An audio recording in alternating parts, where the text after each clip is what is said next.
World of Warplanes Bomber's Guide. So here's first we're going to start with some tips. Fly to a high altitude with a lot of the bombers. I know you're not going to do it with the fighter bombers, the multi-roles. You shift to enter the ground sight mode, which is this right here. Press space to drop one bomb. You can also click the left mouse button. It's easier to go after red targets. If you go after the white targets, you have to compete against your team and the enemy. So if you're on a map that has white targets, let's see if any of these do. None of them do. If you have red, only your team is going for it. But if these are white, which means it's a neutral field, both teams are going to be going for these targets. So you might want to just go after the red. And I'm going to tell you, if you get to a high enough altitude, I've done 3,000 meters, nobody will bother you. By the time they see you there, you'll be long gone.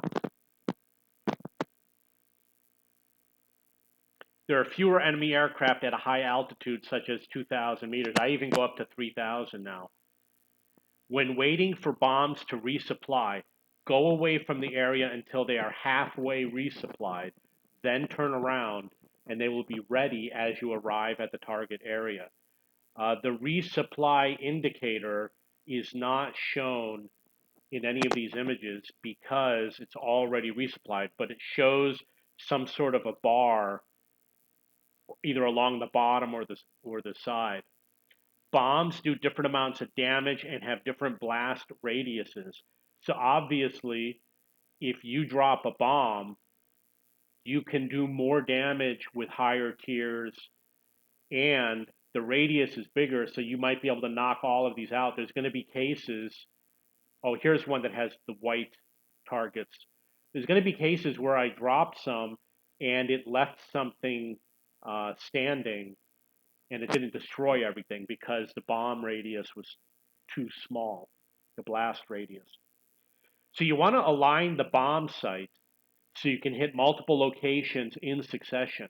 So over here we've got a target over here, we've got a target over here, and we have a target over here, and I lined it up so I can go 1, 2, 3, and I could have done it over here also. I could have hit that one and that one, which means you're usually going to want to go lengthwise on the field and not across the width.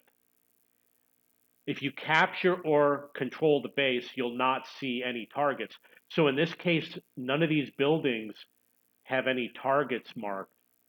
And the reason why is because my team controls the base. And there's a timeout, which might be 30 seconds before it repopulates. You will see allied and enemy planes flying below. They might be attacking the same targets as you. Whoever destroys a target first gets the credit. So you see over here, there's an allied plane, and he's flying over this area, and it looks like he might be flying a bomber. He could easily drop bombs on this target, and he'll probably get the kill because I'm at too high of an altitude. And you can drop bombs on enemy planes. I had someone drop a bomb on me once. I flew under him, and he just dropped it. The reticle will turn yellow when it is within the target location. So you got the little plus sign over here.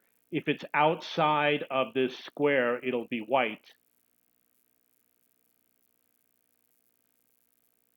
Here's an example where it's white. If it's within the square, it will turn yellow. It's just an indicator. It doesn't mean anything. It just means you're within the square. So it's up to you to decide if you release the bomb or not. Sometimes you're going to have to release it outside the square because it's better to release the bomb than have to wait for you to come around just to drop one bomb. I'd rather just drop it. You can see 2 enemy aircraft denoted in red, along with the distance in meters written in white. So over here, there's a little shield, and it says 673, which is in meters away. And over here, there's a little shield, and it says 525 meters. They're within firing range. So if you've got a top mounted turret and you turn your vehicle upside down, it might fire at them. But if you also look, you'll notice there's actually an image of a plane right here. You can see that plane and you can see a smaller plane right here. So sometimes you'll see many planes flying around. Depending on your altitude and position, you might see explosions from the bombs you drop. The higher the altitude you are, the less likely you're going to see the explosions.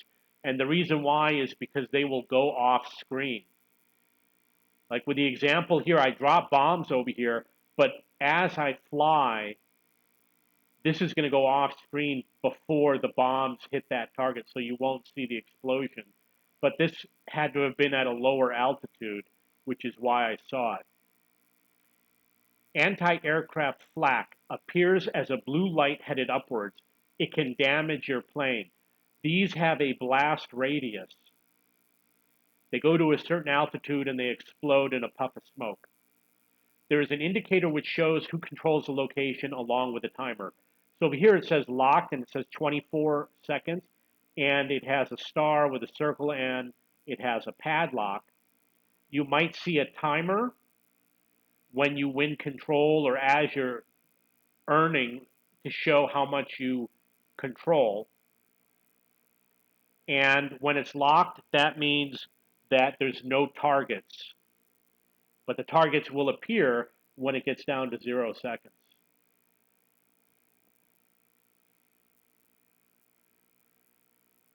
In this case, you see how it says 514? There's a plane at 514. You see this explosion. Actually, it's not a plane. It is a ship in the water. I dropped the bomb right on the ship. It's easy to do. You just have to be careful. Obviously, if you fly lengthwise, you've got more time to drop the bomb. But I nailed it perfectly. I attempted twice, and both times I destroyed the ship. You can see it has exploded. Here's a neutral area, and you'll notice it has an icon, which I believe is an anti-aircraft gun. I don't know if it is a machine gun or flak.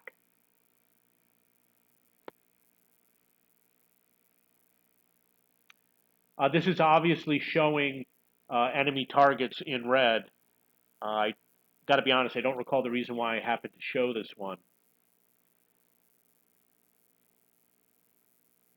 Over here we have a target which I think is flak. There's a little triangle over here.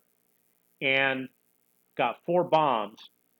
You can drop it right in the center. You might get everything, you might not, depending on your blast radius. You can see I'm at 2,300 meters.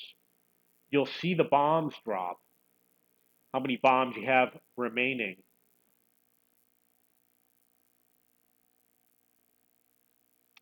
Over here, this is actually my airplane. You can see that I have 2 bombs that I haven't dropped, and then there's 2 empty spaces because I did drop 2 bombs with this aircraft. I believe this is a fighter aircraft. You can read information about bomb capability for each plane, including the quantity. So over here we have 6 bombs. The bomb type is the FAB-100, and it shows how much damage and the damage radius. And if you look at the higher tiers, they do a lot more damage and they have a greater radius. Effective against armored ground targets. Doesn't say if it's a vehicle or not. I haven't seen any armored vehicles in the lower tiers. This is the map.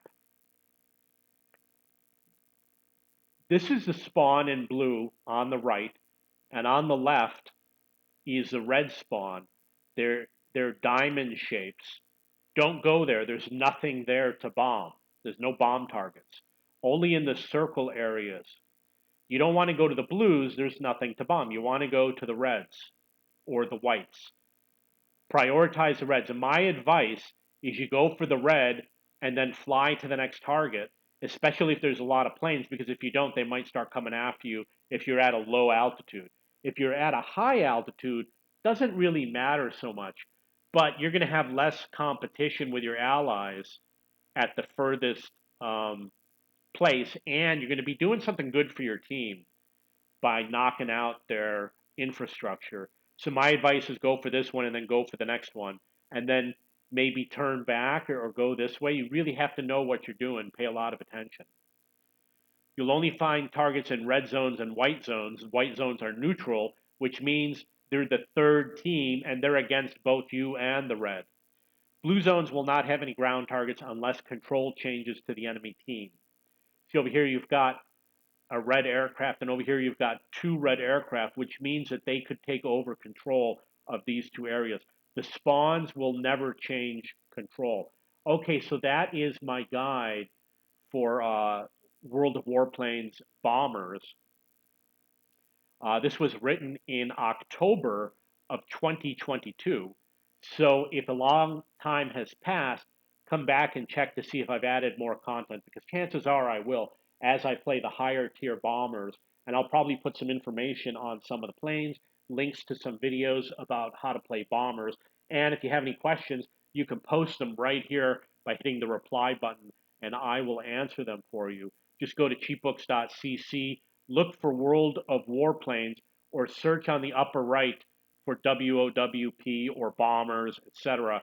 Or go to video-game-news.com or WOWP.video-game-news.com. And don't forget to buy your textbooks at cheapbooks.com.